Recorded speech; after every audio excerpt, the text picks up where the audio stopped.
Allez, salut tout le monde. Aujourd'hui, on va attaquer la définition d'un espace vectoriel. On parlera aussi à la fin rapidement de combinaison linéaire pour introduire la suite.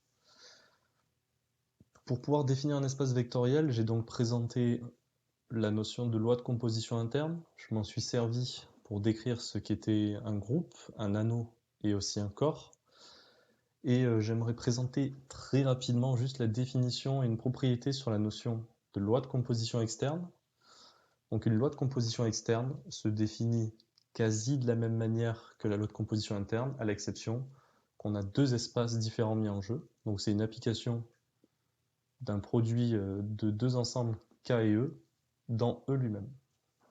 Donc externe parce qu'il y a un ensemble qui n'est pas E, mais qui va agir par composition avec E, et les éléments vont être des éléments de E à la fin. On va parler un peu d'une propriété qui est donc la distributivité en un sens externe. Si on considère deux ensembles, K et E, chacun muni de leur loi de composition interne, on va dire que point, donc comme on l'a noté juste au-dessus, est une loi de composition externe de K sur E distributive par rapport à la loi étoile E, si elle vérifie les deux propriétés suivantes. Donc la première, c'est qu'un élément de K qui se compose par point a un élément X étoile EY. On peut donc développer cette écriture pour dire que c'est la même chose que lambda.x composé dans E à lambda.y. J'ai mis en rouge le étoile E pour montrer où est-ce qu'il réapparaît, pour montrer que à la base on a une composition externe, mais on en finit sur un élément de E. Deuxième propriété, cette fois-ci, si les deux éléments lambda et mu sont dans K et se composent entre eux dans K d'abord, puis se composent par point X, alors c'est la même chose que de composer dans E lambda.x et mu.x. On va enfin pouvoir définir la notion d'espace vectoriel. Donc on va considérer pour cela un corps K, muni de ses lois plus et croix, un corps commutatif. Et on va dire qu'un espace vectoriel sur K, ou alors K espace vectoriel, c'est souvent comme ça que ça sera écrit, c'est la donnée d'un triplet E plus point, qui est tel que donc E est un ensemble non vide, E plus est un groupe abélien. Je ne dis pas à chaque fois plus E ou plus K, je sous-entends que vous comprenez le lien entre la loi que je précise et l'espace dont je parle. On va dire que point, c'est une loi externe de K sur E, distributive par rapport à plus de E, et telle que donc, pour tout X, 1K.x, c'est X. Je rappelle que 1K, c'est l'élément neutre de K pour la loi multiplicative sur K. Et si j'ai deux scalaires lambda mu appartenant à K et un élément X appartenant à E, alors composer lambda avec l'élément mu.x, c'est la même chose que de d'abord composer lambda et mu dans X, puis composer l'élément résultant avec X. Alors j'ai un petit peu spoilé lorsque j'ai énoncé les propriétés, mais les éléments de K sont appelés des scalaires et les éléments de E sont appelés des vecteurs. Petite proposition, immédiatement suite à la définition. Donc on considère un K un corps commutatif et E plus point un K espace vectoriel. Alors on a les propriétés suivantes. La première, c'est que tout scalaire qui multiplie le vecteur nul donne le vecteur nul. Tout vecteur qui est multiplié par le scalaire nul, ça donne encore le vecteur nul. Et enfin, une petite correspondance, c'est que si on a une composition lambda.x qui résulte en le vecteur nul, alors en fait c'est équivalent à avoir que soit lambda est le scalaire nul, soit x est le vecteur nul. On va immédiatement prouver ces trois points. Donc premier point, on considère un scalaire lambda dans le cas. Lambda.0e, on peut dire que 0e en fait c'est la même chose que 0e plus 0e.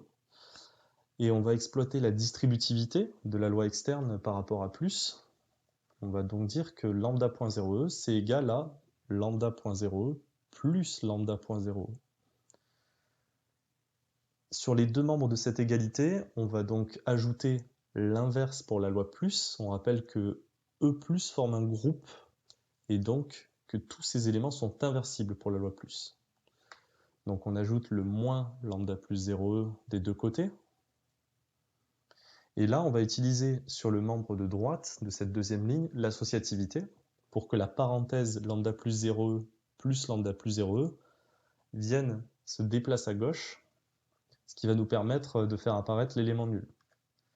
On a donc à gauche que l'élément nul de E, c'est égal à droite à moins lambda.0e plus lambda.0e, le tout plus lambda.0e.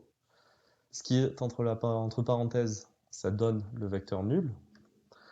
Et donc, il reste que le vecteur nul est égal à lambda point le vecteur nul.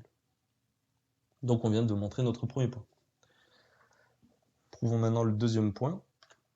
Donc, cette fois-ci, on considère un élément x dans E. Qu'est-ce que l'on a? En fait, on utilise un raisonnement analogue à celui qu'on a fait juste avant, c'est-à-dire que le scalaire nul, c'est pareil que le scalaire nul plus lui-même. Donc, 0k.x, c'est 0k plus 0k.x. Et là, on utilise la distributivité de points par rapport à plus, la deuxième version de la distributivité, pour expliciter en disant que c'est la somme de 0k.x et 0k.x. Encore une fois, ces éléments 0k.x, c'est un élément de E, donc on peut lui ajouter son inverse. C'est ce qu'on fait des deux côtés. Donc à gauche, on a donc l'élément nul, et à droite, il faut utiliser l'associativité pour faire disparaître deux des trois éléments. Ce que l'on fait sur cette étape. Et donc, il en résulte que le vecteur nul est égal au scalaire nul fois x. Donc, on a prouvé notre deuxième point. Pour le troisième point, les deux points qu'on vient de montrer, en fait, sont la preuve de l'implication inverse. Donc, il reste à montrer que le sens direct. Donc, on va immédiatement commencer. Si on prend un scalaire non nul et un vecteur x quelconque, le but, ça va être donc cette fois-ci d'utiliser l'autre propriété de la définition de l'espace vectoriel. Donc, lambda.x qui est égal au vecteur nul, c'est la même chose en multipliant à gauche et à droite par l'inverse de lambda pour la multiplication.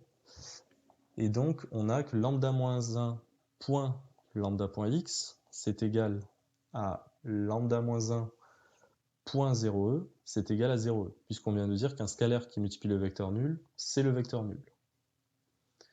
Maintenant, lambda-1 point lambda point x, c'est la même chose que d'abord composer dans le cas lambda-1 et lambda, puis composer ça par point à x. Sauf que lambda-1 étant l'inverse de lambda, on en revient à l'élément neutre 1, et 1 composé à x par point, ça donne x par définition d'un espace vectoriel. Donc finalement, à gauche, on obtient qu'on a x qui vaut le vecteur nul. Donc si lambda n'est pas nul, c'est que x est le vecteur nul. Et on a montré notre troisième point. Petits exemples d'espace vectoriel. Le premier, pour un entier n supérieur à 1, on considère Rn, l'ensemble des n uplets de réels, munis d'une loi plus et d'une loi point qu'on définit. Donc l'addition de deux vecteurs, il en résulte en un vecteur dont chaque coordonnée c'est la somme des coordonnées des deux vecteurs, et lambda.x1, xn, c'est le vecteur dont les coordonnées sont lambda fois x1 jusqu'à lambda fois xn. Avec cette fois-ci, donc à droite, le produit utilisé, le produit réel. On a aussi un espace vectoriel avec l'espace complexe, un espace vectoriel. On utilise les lois donc plus et point. Donc la loi plus, c'est donc l'addition de deux complexes que je présente ici, et la loi point, juste la multiplication d'un complexe par un nombre réel. Je vais montrer dans ce cours, de manière exhaustive, que Rn est un espace vectoriel sur R, et si ça vous intéresse de réappliquer cette étude pour montrer qu'un espace est un espace vectoriel, je vous laisse le faire en exercice sur l'espace des complexes. N'hésitez pas d'ailleurs à me poser des questions si vous n'y êtes pas parvenu. Alors allons-y, montrons que Rn est un R-espace vectoriel. Donc déjà, si on compose un vecteur x1, xn, petite erreur de frappe ici, par 1, donc par définition c'est le vecteur dont les coordonnées sont 1 fois x1 jusqu'à 1 fois xn, c'est le vecteur x1, xn.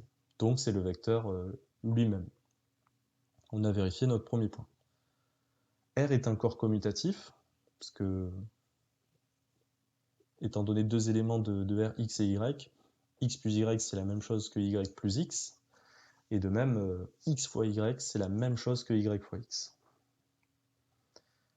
On va considérer maintenant trois éléments x, y, z pour montrer l'associativité. Donc lorsqu'on additionne d'abord dans ce sens-là x au vecteur y plus z, on l'écrit en explicitant les coordonnées. Ça donne donc x1, xn plus le vecteur y plus z1 jusqu'à yn plus zn. On peut regrouper en un seul vecteur. Et là, on utilise pour chaque coordonnée l'associativité dans R pour déplacer les parenthèses dans chaque composante sur les coordonnées x1, y1, xn, yn.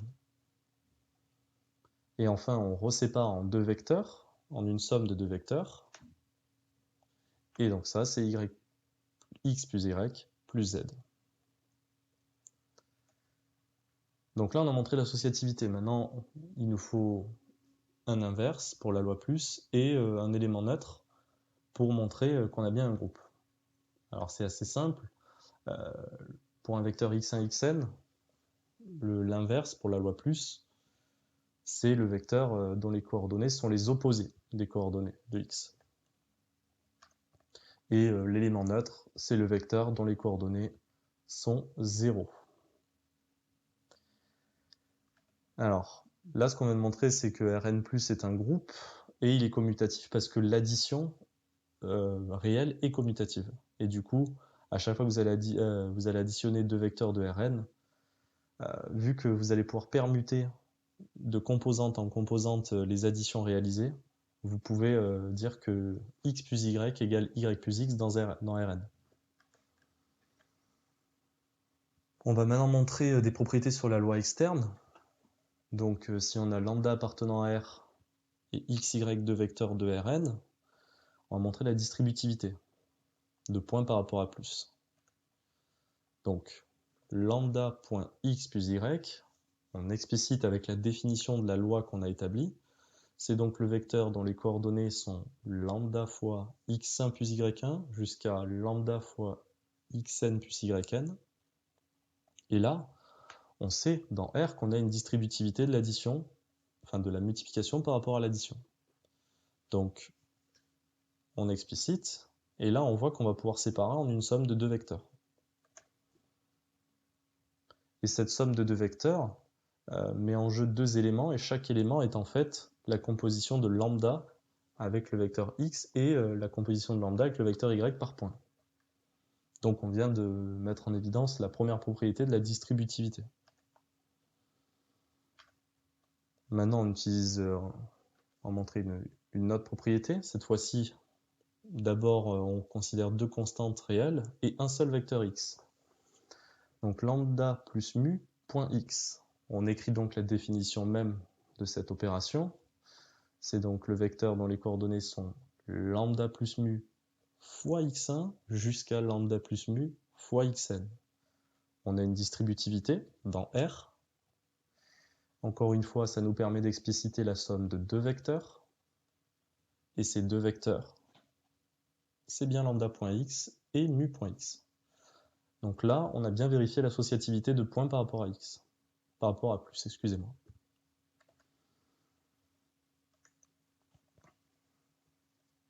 On va maintenant vérifier une autre propriété que j'appelle ça l'associativité en un sens externe. Alors, lambda.mu.x, donc on explicite d'abord le mu.x, c'est lambda.mu fois x1 jusqu'à mu fois xn. Et ça, donc maintenant on peut intégrer par définition de la loi point lambda à cette écriture.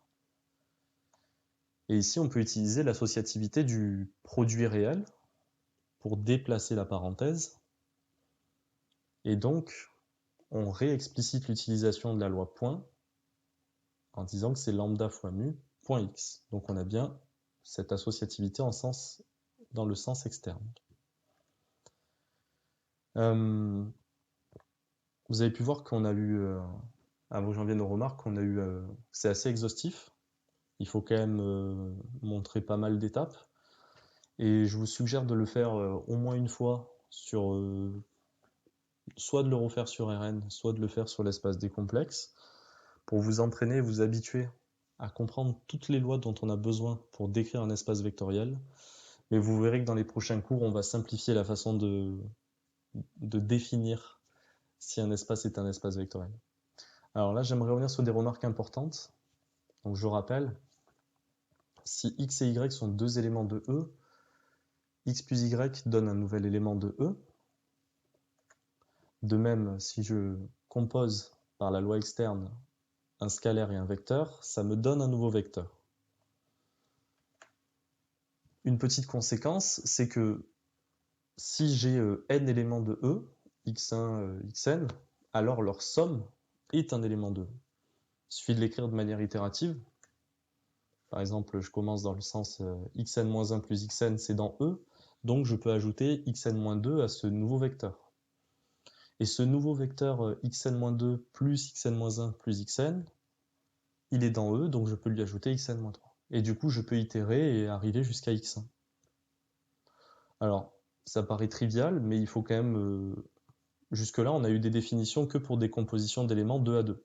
Donc c'est quand même très bien de comprendre pourquoi, par propagation, on peut faire en sorte que toutes les sommes finies d'éléments de E sont encore des éléments de E. Et c'est là qu'on va en venir au fait que maintenant, on peut faire ça donc aussi en utilisant les scalaires, c'est-à-dire que si j'ai n vecteurs x1, xn et n scalaires, alors on va dire pour chaque entier i de 1 à n, lambda i fois xi est un vecteur de E. Donc je peux additionner ces n vecteurs et j'ai une combinaison de la forme lambda 1 x1 plus jusqu'à lambda n xn. On appelle ça une combinaison linéaire. Et alors, ces combinaisons linéaires, ça paraît simple, mais c'est ce qu'on va manipuler pendant extrêmement longtemps, voire tout le temps en algèbre linéaire, puisque c'est grâce à ça qu'on va pouvoir plus tard dire grâce à quoi un espace vectoriel est créé. On va pouvoir parler de notions de coordonnées, de famille engendrée. Et donc pour ça, j'espère que vous irez sur les prochains cours et que vous serez curieux de voir la suite. Donc je vous remercie d'avoir suivi ce cours. Je vais mettre ce PDF dans sa forme complète, pas en mode présentation, sur mon OneDrive. Et je vous dis à bientôt.